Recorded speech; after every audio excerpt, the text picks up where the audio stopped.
Hi, everybody. I so hope this is working. We've spent a large number of hours today trying to get all of this functional, as Patreon used to have a native live streaming service that was in beta and it was free. And it was a little, but it worked really well. And now that it costs a huge amount of money per month, a bloggable amount of money per month. And so we're using the YouTube live streaming service, and hopefully we've got it right and it's all broadcasting and it looks okay. And there is a chat window in the side. You know how this works. It's the internet. There's a chat window. You know how to use it.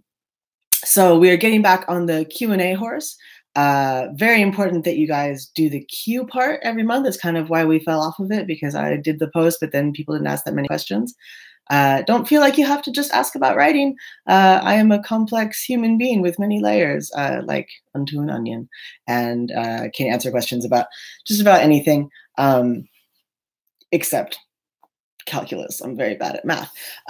So let's get started. Jocelyn Ross has the first question, which is, I'd love to hear about how you handle writing things that are emotional, especially things that make you angry. Everything makes me angry. The Refrigerator Monologues was an amazing book and full of fury. Thank you. How did you, or did you, keep your day from being ruined while writing the more frustrating parts of that? Well, Refrigerator Monologues didn't actually ruin my day. It was really cathartic for me to write. The Refrigerator Monologues began as me just being pissed off at the Spider-Man movie. And my being pissed off led to writing the Paige Embry section.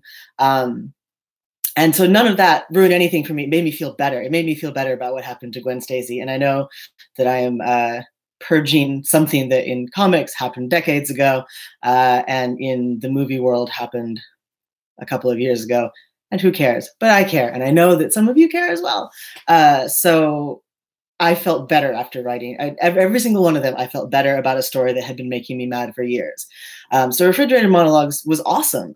When I wrote Daisy Green's section, which is based on Karen Page from the Daredevil comics, like I came home from writing that full of the idea that I had done something really good that day. Like I kicked it in the face. I accomplished finally saying what I really wanted to say. All of the sort of stuff about the similarity between porn and superhero comics, which might seem like an odd comparison, but I really felt full of righteous indignation. That doesn't mean I haven't ruined my own day with other things I've written, though. There's a short story in the Starlit Wood anthology called Dead Man, Bad Girl, and the Wheel of Fortune, and that ruined my day. It's the only thing I've ever written where I kept having to stop because I depressed myself. So that put me in a funk for a while. But for the most part, anger isn't a problem. Anger is energy, and anger gets your blood up. Like I can go for a long time on angry. Sad tends to weigh you down. It's heavier. It's ice in the veins. So it really is when I write sad things rather than, I mean, not that Refrigerator Monologues isn't sad, but when I get down into the underground, that can ruin my day, but anger can keep you going. So the next question is from Catherine King. What show, movie, or book that you feel has great potential but doesn't live up to it? What divergent choices would you make?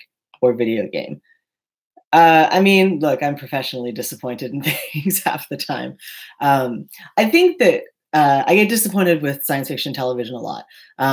Not because their shows aren't good. They are good, but they often blow the landing in a big way. Lost and Battlestar Galactica are sort of the classic examples of this.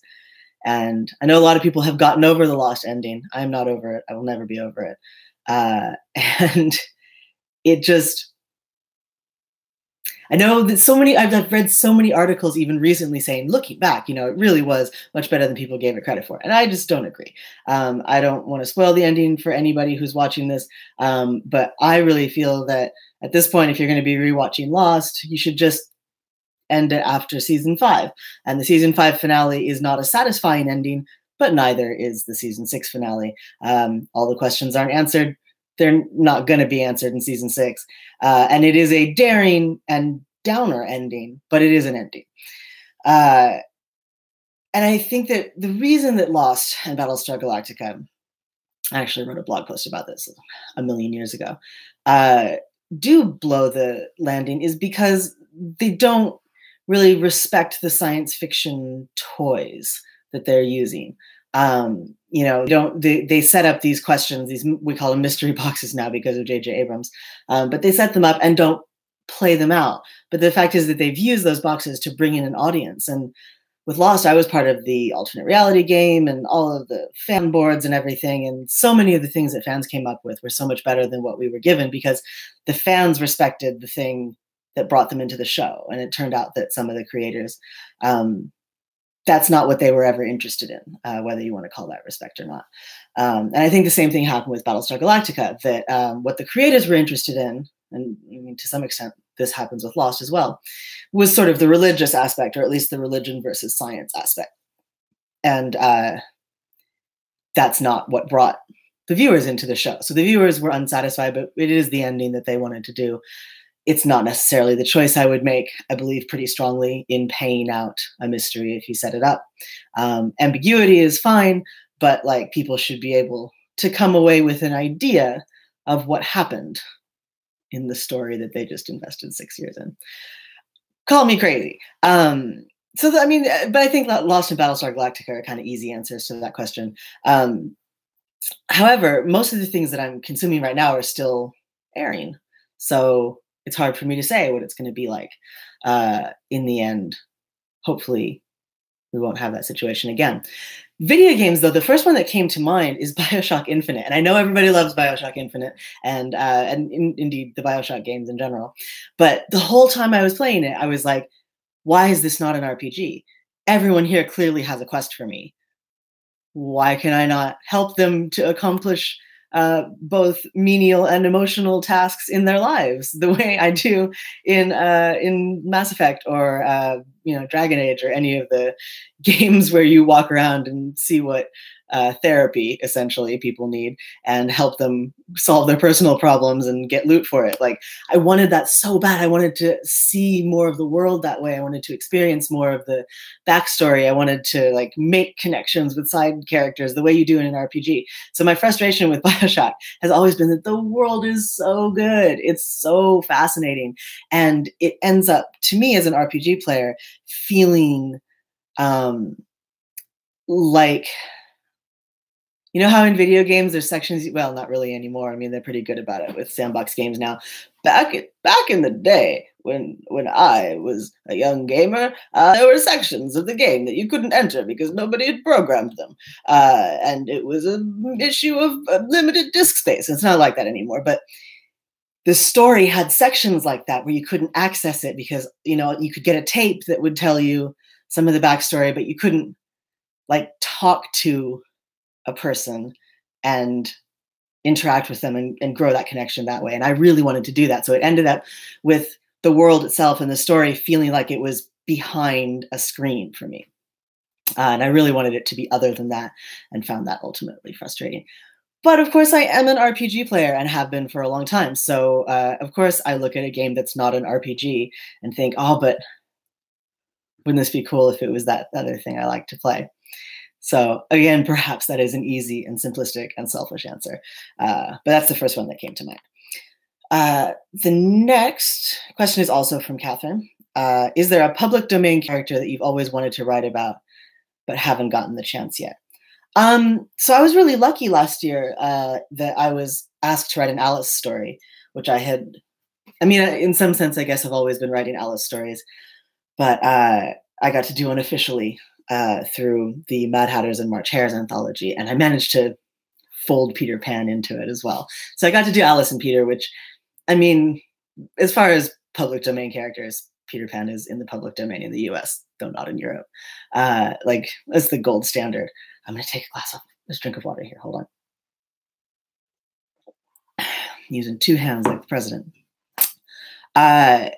Yeah, so I've had a Dorian Gray story kicking around the back of my head for a while. I always wondered where the painting came from.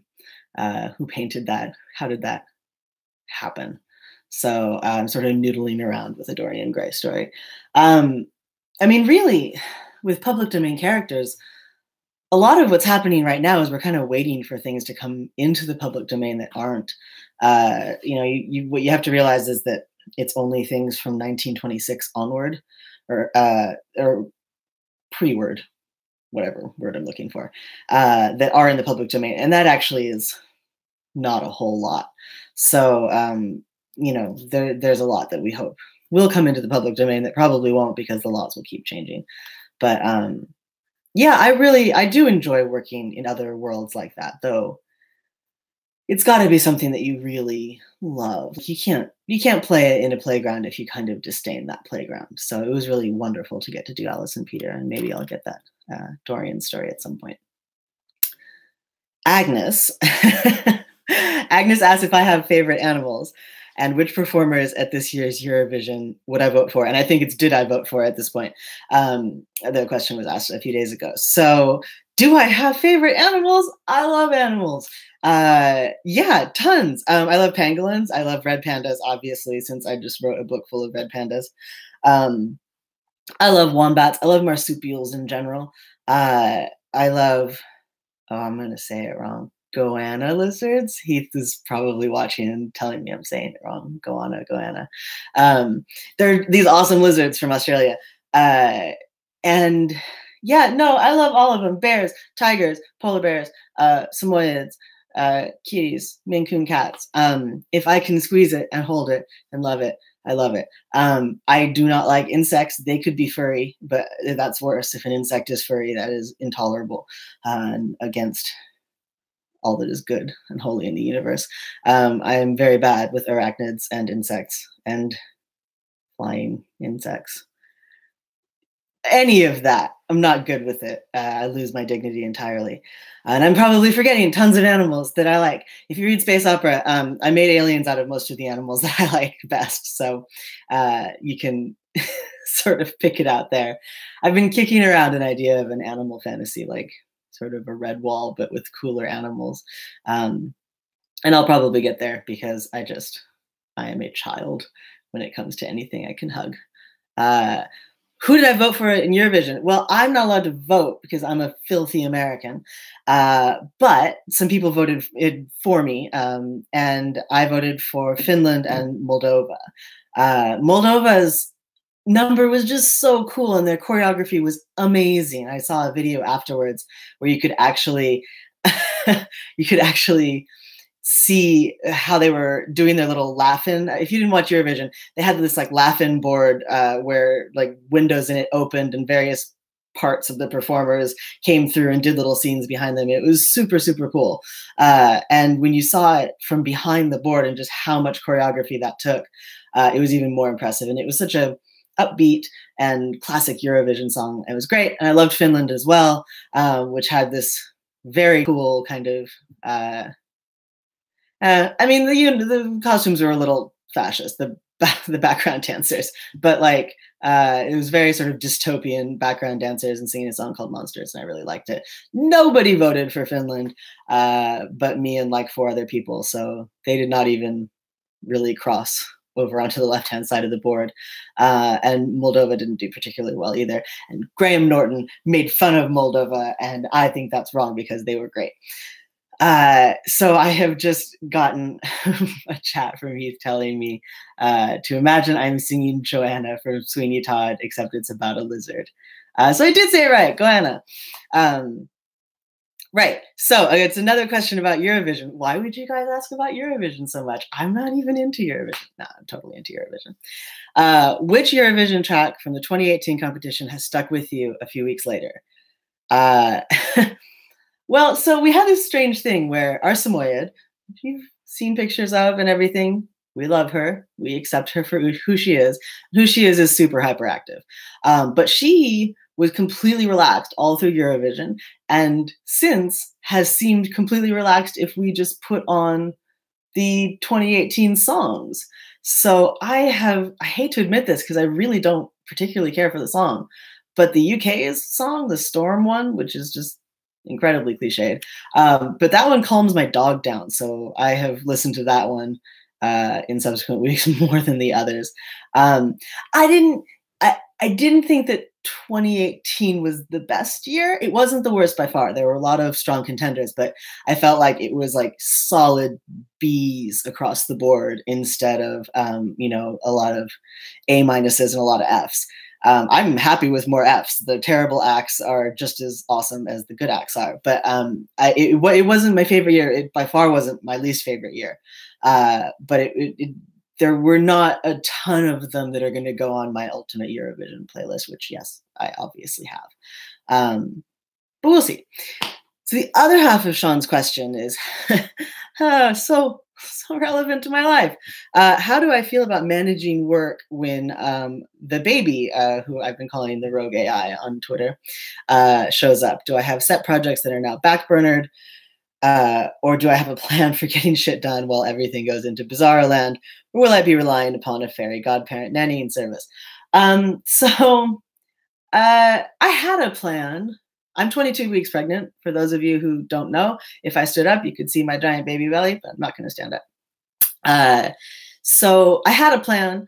It was a good plan. It would probably have been better had I implemented that plan in February or in late January when I found out I was pregnant, which is what I meant to do. But first trimester sucks, and I have ADD and I'm off all my meds. And it turns out that I need those. It's not a joke, as many people think ADD is on the internet. So it's been really hard to produce at my normal level.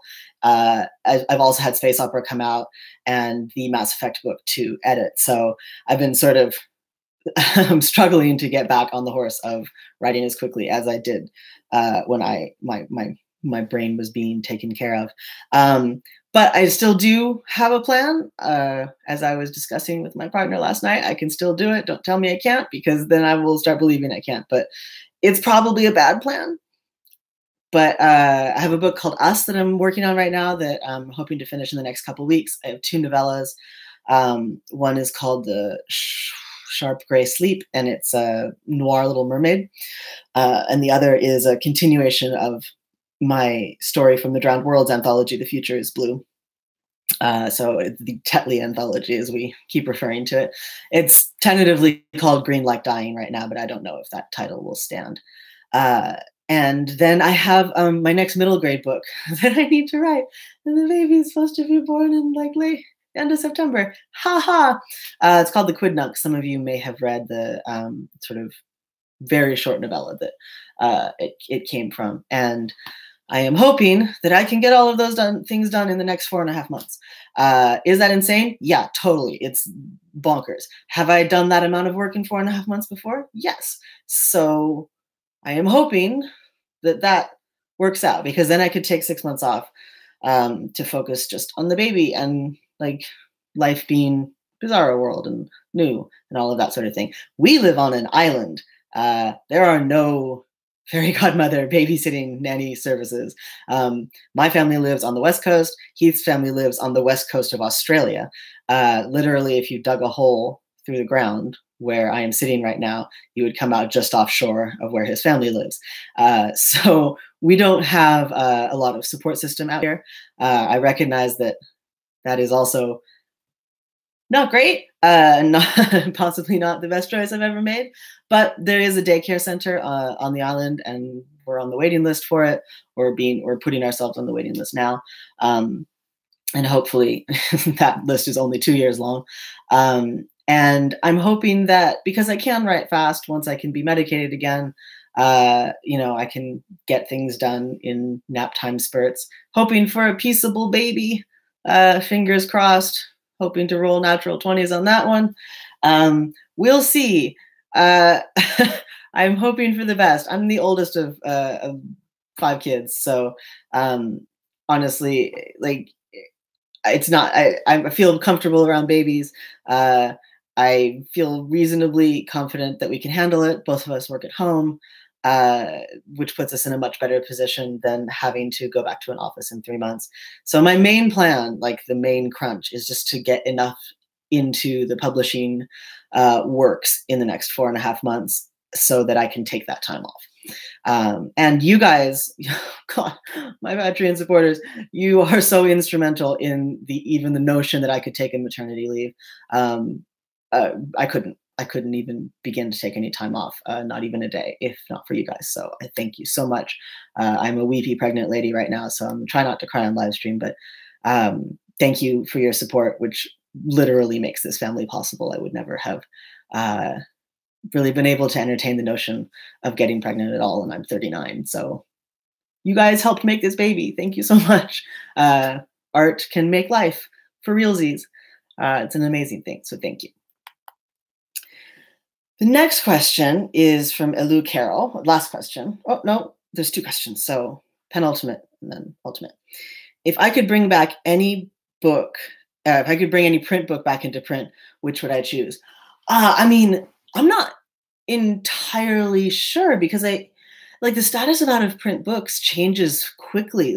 My favorite children's book is called C Word by Susan Cooper, and that comes in and out of print all the time. Like half the time I recommend it to people, it's out of print, and then I'll stop recommending it or say you got to get it from a used bookstore, and then it'll come right back into print. So I'm not sure what the status of that is. I wish C Word were in print all the time because it's the greatest book. I love it so much.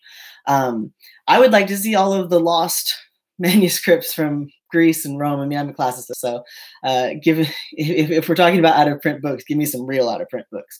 I want my ultraviolet light on all the palimpsests so you can get back all of the plays and the poems that we lost, particularly Euripides, who's always been a huge favorite of mine. And the last question is, what's the best thing to happen to me in the week that I have answered these questions? And I'm not allowed to tell you. Something cool is happening today. I'm not allowed to talk about it. This is the writer's life. Like we every time we get good news, it doesn't matter how big or small it is, we're not allowed to tell anybody for X amount of time. And that amount of time could be a few weeks. It could be a year. It could be longer. I had something amazing happen last year that I'm not allowed to tell you guys about yet. So unfortunately, I was trying to think of something else that happened this week that I could just slide in there. But mostly I've just been working, like cleaned half of my closet. That's not terribly exciting. But it's a big step for me because bending over is a huge challenge in my life right now. And I get winded walking up the stairs, and I constantly have lava heartburn. So cleaning half my closet was a massive accomplishment. So I guess you could say it was that. But there are other exciting things in the works that are secrets. Oh, and I met a nice lady, and maybe I made a friend. Like I said, we don't have very many friends around here, but I was talking to somebody on Twitter and decided to be brave and ask her to meet me. And so I met a real person in real life, and maybe she will be my friend. She was very cool. She's from Yorkshire and is awesome. So those are all the questions. Next time you guys can ask more, and this can go longer. Seriously, you don't have to just ask me about writing. If you want to just see me add numbers together, you can see me add numbers together. Or I can talk to you about the movie that I saw Deadpool. I already had people getting mad at me on Twitter about it because we had 2 fridged girls, and I guess I'm not allowed to point that out. Fine. No, I am allowed to point that out. Twitter just always has to argue with you. So yeah, but I really liked Deadpool in general, except for that bit. But yeah, we can talk about anything. So see you guys next month. Thank you so much for tuning in, and I hope it was worthwhile. Thanks a lot. Bye-bye. Yes, I want to end the stream.